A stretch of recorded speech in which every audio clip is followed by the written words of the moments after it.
Hello student, welcome to NCERT classes by Rakesh Temre sir. आज हम बात करेंगे बच्चों क्लास 10th एनसीईआरटी मैथमेटिक्स के चैप्टर नंबर 2 पॉलिनोमियल, जिसको हम बहुपद कहते हैं, इसके एक्सरसाइज 2.2 के सॉल्यूशन की। ठीक है बच्चों, प्रीवियस वीडियो में हमने देखा था एक्सरसाइज 2.2 के इंट्रोडक्शन को, जिसमें हमने सीखा था कि किस प्रकार से हम किसी बहुपद का शून्यक ज्ञात कर सकते हैं तथा उसके शून्यक तथा उसके जो गुणांक होते हैं उनके बीच में जो संबंध होता है वो संबंध किस प्रकार से होता है, ये उनकी जो आप कह सकते हैं सत्यता की जांच किस प्रकार से करेंगे, इसके बारे में जानकारी देखा था। साथ ही साथ हमने किसी बहुपद के शून्य को, है ना, जो शून्यक रहते हैं उनके यदि योगफल या गुणनफल, हमारे पास योगफल व गुणनफल दिया होता है तो हम उस बहुपद को ज्ञात कर सकते हैं। क्लियर है? तो ये दो बातें हम कहाँ सीख चुके थे, इसके इंट्रोडक्शन वीडियो में। ठीक है बच्चों, तो चलिए आज का वीडियो स्टार्ट करते हैं। आज के वीडियो को स्टार्ट करने से पहले आपसे एक ही बात कहूँगा मैं कि यदि आपको वीडियो पसंद आती है तो वीडियो को ज़रूर लाइक करें, ज़्यादा से ज़्यादा शेयर करें, और जो बच्चे चैनल पर नए जुड़े होंगे प्लीज़ चैनल को सब्सक्राइब करें। तो चलिए चालू करते हैं आज की क्लास। आज की क्लास में पहला क्वेश्चन दिया है, यहाँ पर एक्सरसाइज हम पढ़ रहे हैं 2.2 का सॉल्यूशन यहाँ पर देख रहे हैं। तो देखिए, है ना, क्या कहता है जो एक्सरसाइज यानी जो एक्सरसाइज का पहला क्वेश्चन है वो क्या कहता है कि हमारे पास कुछ बहुपद दिए गए हैं, है ना, कुछ बहुपद दिए गए हैं, यहाँ पर दिख रहे हैं आपको 6 बहुपद दिए गए हैं। इन बहुपदों के हमें शून्य ज्ञात करना है। इन बहुपदों के हमें क्या ज्ञात करना है? सबसे पहली बात शून्य ज्ञात करना है, और साथ ही साथ इनके शून्यक तथा गुणांकों के बीच में संबंध स्थापित करना है, और हमें जो संबंध स्थापित कर रहे हैं उनकी सत्यता की जांच भी करनी है। क्लियर है? तो यदि आपके पास बुक है तो बुक में आप देख सकते हैं कि क्वेश्चन क्या था। वैसे क्वेश्चन मैं आपको समझा चुका हूँ क्या क्या करना है यहाँ पर। चलिए, मैं यहाँ पर इतने क्वेश्चन तो नहीं बताऊँगा, मैं यहाँ से कुछ क्वेश्चन लूँगा, कुछ क्वेश्चन ही जो मुझे ऐसा लगते हैं कि बताने चाहिए वो मैं आपको बता दूँगा, और उसके बाद आपको जो क्वेश्चन रह जाएंगे बनाने हैं। ठीक है, सेम वही प्रक्रिया रहेगी सभी क्वेश्चनों की। चलिए हम पहले क्वेश्चन पर चर्चा करते हैं, पहला क्वेश्चन कॉल करते हैं यहाँ पर। तो मैं क्वेश्चन नंबर 1 के सॉल्यूशन की बात कर रहा हूँ। पहला क्वेश्चन आपके पास जो दिया है तो उसको आप मान लीजिए कि माना px इज इक्वल टू क्या हो जाएगा, x square minus 2x minus 8। Clear है? अब देखिए, हमें इसके शून्य ज्ञात करना है तो हमें सबसे पहले px इज इक्वल टू 0 लेना होगा। क्लियर? अब px की वैल्यू रखो, px की वैल्यू क्या है यहाँ पर, x square minus 2x minus 8 is equal to 0। अब देखिए कि ये जो कंडीशन क्या हुई यहाँ पर कि हम क्या काम करेंगे, ये कंडीशन जो दिख रही है आपको, तो इसको क्या करेंगे कि जो एक्स स्क्वायर है उसके गुणांक और अंतिम पद का गुना करेंगे। कितना इसका गुणांक 1 है, 1 का गुना अगर मैं 8 में कर दूं तो कितना हो जाएगा, 1 गुना 8, 8 एकम 8, है ना। आपको याद रखना है कितना आया, 8 आया। बीच वाले पद को ऐसे तोड़ना है कि गुना करे तो 8 आए और जोड़े या घटाए तो 2 आ जाए। क्लियर है? तो मैं क्या लिखने वाला हूँ, देखो बहुत ही साधारण और सरल तरीका।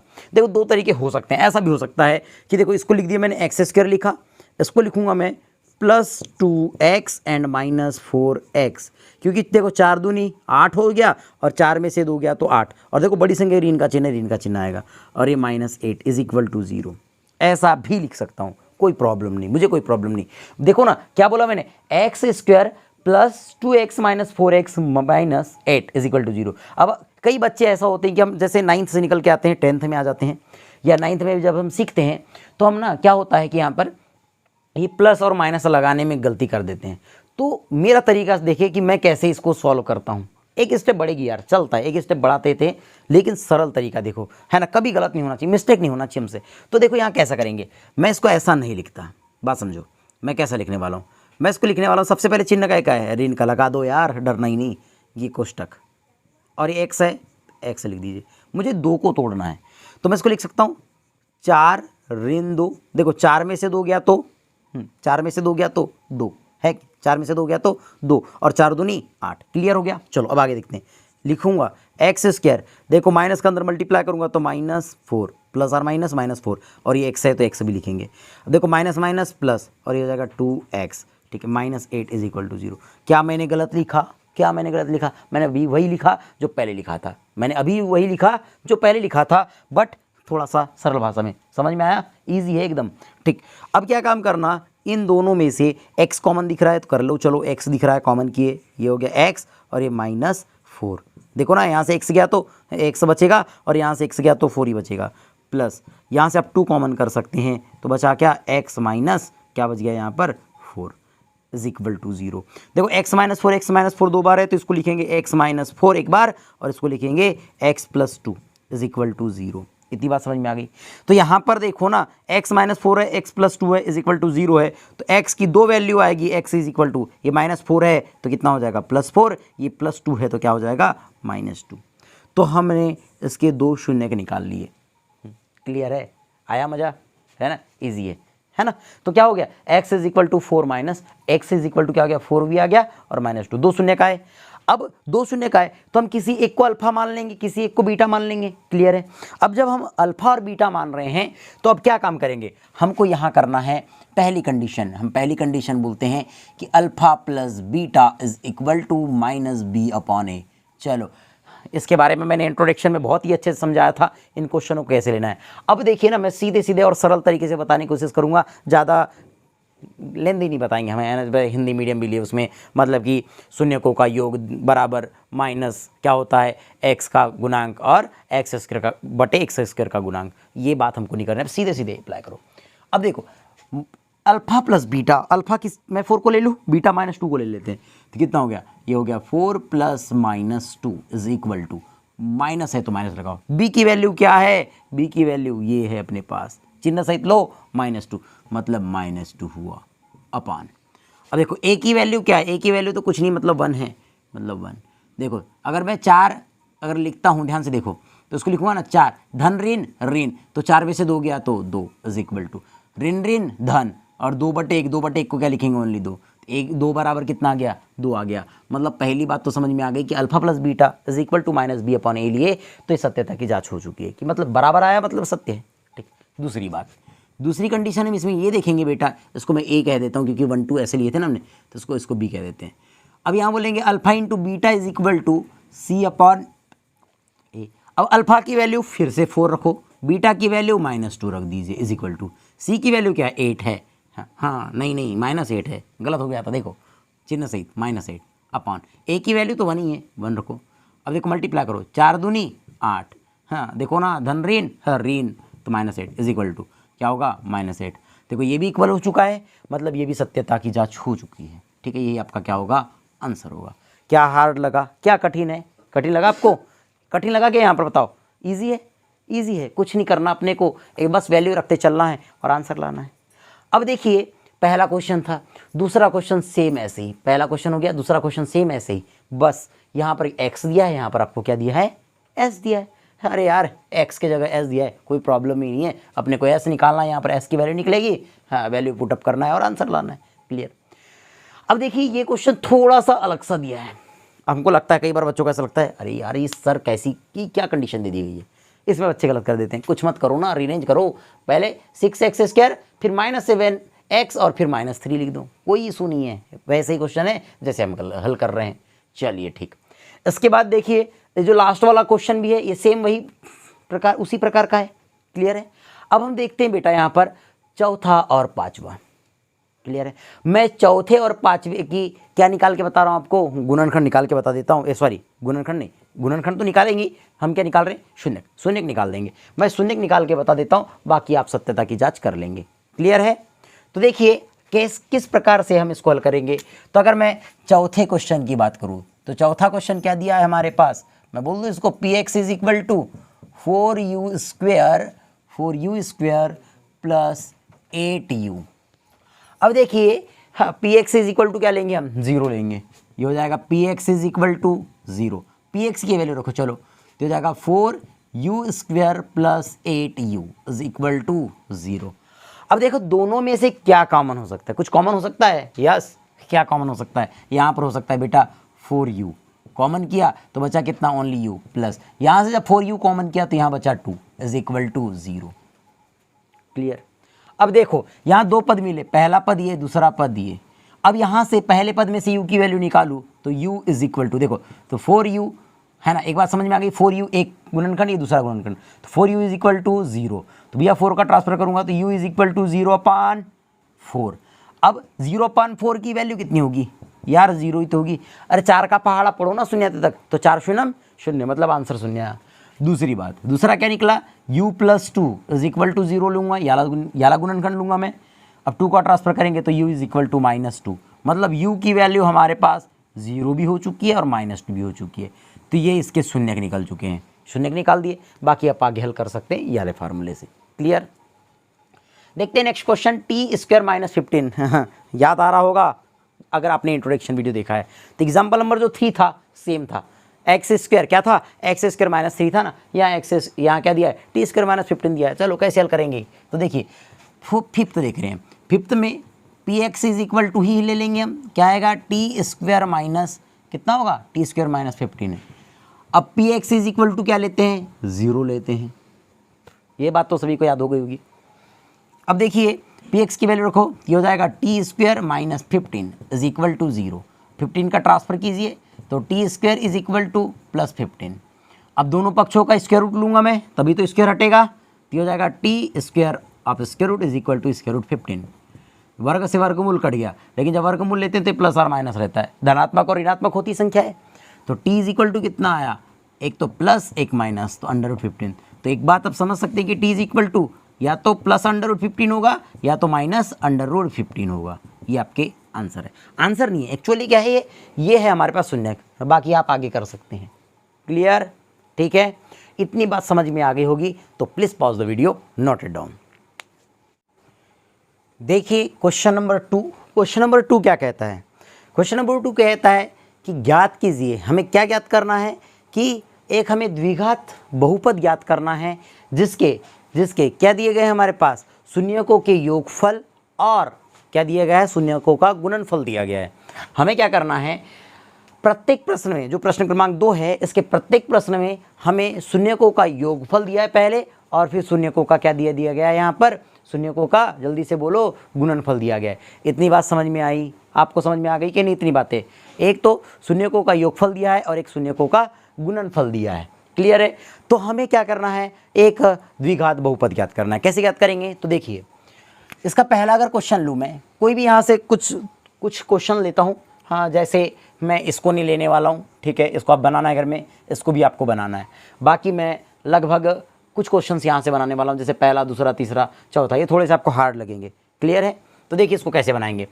एक तो पहला क्वेश्चन, ठीक है, पहले में अगर हम बात करें हल में, सबसे पहले क्या दिया है, देखो क्या दिया है हमारे पास, तो हम बोल सकते हैं कि alpha plus beta is equal to 1/4 और alpha into beta is equal to -1। ये गिवन है, प्रश्न में बोला है। ये पहले वाला जो दिया गया है वो शून्यकों का योगफल है और जो दूसरा दिया है वो शून्यकों का गुणनफल है। क्लियर है। तब मैं क्या बोलूँगा कि तब हम क्या कह सकते हैं कि alpha plus beta is equal to क्या होता है, -b/a। क्लियर है। अल्फ़ा प्लस बीटा की वैल्यू जो मैंने अभी बताया था इंट्रोडक्शन में, ठीक है, सेम वैसे ही। तो कि अल्फ़ा प्लस बीटा की वैल्यू 1/4 तो इज़ इक्वल टू तो हम इसको लिखेंगे -b/a। इतनी बात समझ में आ गई। अब ध्यान से देखिए, मैं इसके दो आंसर आएंगे, कैसे आएंगे वो मैं बाद में चर्चा करते रहूँगा, है ना। अभी पहले समझ लेते हैं इसको। तो देखो b की वैल्यू, अगर मैं देखो ये दोनों इक्वल कंडीशन है क्या, अभी अगर हम बात करें तो देखो ना ध्यान से, b की वैल्यू क्या है, बोलो जल्दी से, b की वैल्यू क्या है। तो यहाँ b इज इक्वल टू आपको दिख रहा होगा, देखो 1 इज इक्वल टू -b है, मतलब b इज इक्वल टू -1 होगा, कुछ नहीं। a इज इक्वल टू कितना है, a इज इक्वल टू आप देखेंगे तो 4 है। Clear, a is equal to 4 है। क्लियर हो गया। कैसे, अब ध्यान से देखो ना, मैंने कहा कि b इज इक्वल टू -1, कैसे देखो ये -1 ही रहा होगा, तभी माइनस माइनस प्लस वाली बात हुई है। क्लियर है कि नहीं। तो b की वैल्यू क्या है, -1 है। बात समझ में आ रही है, और ये माइनस माइनस हट जाएगा। बात समझ में आ गई। अब मैं क्या कह रहा हूँ सुनो, अब मैं कहता हूँ वह क्या कहता है, alpha into beta is equal to क्या होता है, c/a। ठीक, अब देखो ना c/a, लेकिन अल्फ़ा इंटू बीटा की वैल्यू क्या, ओनली -1 है, इज इक्वल टू c/a। मैंने क्या कहा था, a की वैल्यू क्या आ चुकी है, इसमें 4 आ चुकी है। तो आप क्या करेंगे यहाँ पर, है ना, देखो हर में तो 4 लिखना पड़ेगा, इज इक्वल टू c/a, क्योंकि a की वैल्यू 4 निकाल चुका हूँ मैं पहले के पहले ही। तो c की वैल्यू क्या थी पहले, यहाँ पर ओनली 1 था ना, ओनली -1 था, लेकिन अंश व हर में मैं क्या करूँगा, 4 का गुना, तो यहाँ पर कितना हो जाएगा, -4। मतलब c की वैल्यू -4 और a की वैल्यू क्या है, ए इज इक्वल टू 4 है। तब हम देखो ए की भी वैल्यू 4 आ चुकी है, सी की वैल्यू -4 और बी की वैल्यू -1। तब हम क्या लिखेंगे, तब बहुपद, तब बहुपद क्या हो जाएगा, ax² plus bx plus c is equal to, देखो ना a की वैल्यू 4 है, चलो 4 रखे, x², b की वैल्यू क्या है, b की वैल्यू -1 है तो -1x, c की वैल्यू क्या है -4 तो -4, ये आपका आंसर होगा। या दूसरा तरीका बनाने का, कई बार ऐसा होता है कि सर आपने तो ऐसा बता दिए, एक्चुअली ये आंसर ऐसा नहीं आ रहा है, तो आंसर क्या आएगा, देखो क्या होगा, सेम मैं इसी टर्म को लेके चल रहा हूँ, या यहाँ से है ना, alpha plus beta is equal to -b/a होगा। अल्फा प्लस बीटा की वैल्यू 1/4 दी है इज इक्वल टू -b/a। क्या मैं यहाँ इसको ऐसा लिख सकता हूँ, कैसा लिख सकता हूँ कि 1/4 टोटल में 1/4 को क्या बोल दूँ, 1/4 को b की वैल्यू बोल दूँ, तो b इज इक्वल टू -1/4 कह देता हूँ। तो बेटा इसके बटे में क्या लिखा मैंने, ओनली a की वैल्यू 1 लिखा, तो a की वैल्यू क्या हो चुकी है, 1 हो चुकी है। बताया था माइनस कैसे आया, ये माइनस था इसलिए माइनस आया, बस समझ में आई। अब देखो दूसरा तरीका, ये वह अब क्या हो जाएगा, alpha into beta is equal to क्या होगा, c/a। अल्फा इंटू बीटा की वैल्यू पहले से यही रखी है हमारे पास, तो -1 इज इक्वल टू c/a। अब a की वैल्यू कुछ नहीं, मतलब बटे में 1 आएगा, तो a की वैल्यू निकल चुकी, a is equal to a हो गया और c इज इक्वल टू -1 हो गया, कोई किसी को प्रॉब्लम नहीं। तब बहुपद देखो, तब बहुपद क्या बनेगा, इस टर्म का बनेगा, मतलब a की वैल्यू 1 तो ये लिख दूँ x² सीधे, फिर b की वैल्यू -1/4 ये हो जाएगा x, c की वैल्यू -1। हाँ, बहुपद में कोई अंतर दिख रहा है क्या आपको, कोई अंतर है क्या बहुपद में यार, नहीं है। अरे मैं बता रहा हूँ आपको, नहीं है, वही बहुपद है। कैसे, मैं क्या कर रहा हूँ कि इस बहुपद के अंश में 4 का गुना कर दूँ, तो देखो 4 का गुना कर रहा हूँ तो इसमें हो जाएगा 4x², यहाँ जब मैं 4 का मल्टीप्लाई करूँगा तो 4 से 4 कैंसल आउट हो जाएगा, तो ओनली 1 बचेगा, यहाँ पर 4 का मल्टीप्लाई होगा तो कितना हो जाएगा, यानी 1 को लिखते नहीं है तो x लिखूँगा, और यहाँ पर 4 का मल्टीप्लाई होगा तो कितना हो जाएगा 4। देखो बात एक आ गई, बात एक ही आई कि नहीं। तो मतलब कान ऐसे पकड़ो या ऐसे पकड़ो, पकड़ना अपने को कान ही है, क्लियर है। हाँ, तो देखिए आपको इस प्रकार से हल करना है, ये इसका पहला क्वेश्चन था। दूसरा क्वेश्चन डिमांड रहती है, मैं कोचिंग पढ़ाता हूँ ऑफलाइन, तो वहाँ पर इस क्वेश्चन की बहुत डिमांड रहती है कि सर ये क्वेश्चन बताइए, कहीं स्क्वायर रूट आ गया ना, तो और अगर बटे वाली वैल्यू आ गई, बच्चे बड़े जल्दी डर जाते हैं कि सर क्या होगा। ठीक, नहीं डरना नहीं है ना आपको। देखो कैसे हल करेंगे, देखो ये दूसरा हम बता रहे हैं, क्या दिया है कि alpha plus beta is equal to, अगर देखें तो √2 दिया है, वह अल्फा इंटू बीटा देखें आप तो 1/3 दिया है। इतनी बात समझ में आ गई। अब मैं क्या कहता हूँ, तब आपको पता है कि alpha plus beta is equal to क्या होगा, -b/a होता है। अल्फा प्लस बीटा की value √2 is equal to -b/a। तो बीटा a की वैल्यू कुछ नहीं, मतलब 1 बोल सकता हूँ यहाँ पर, ठीक है।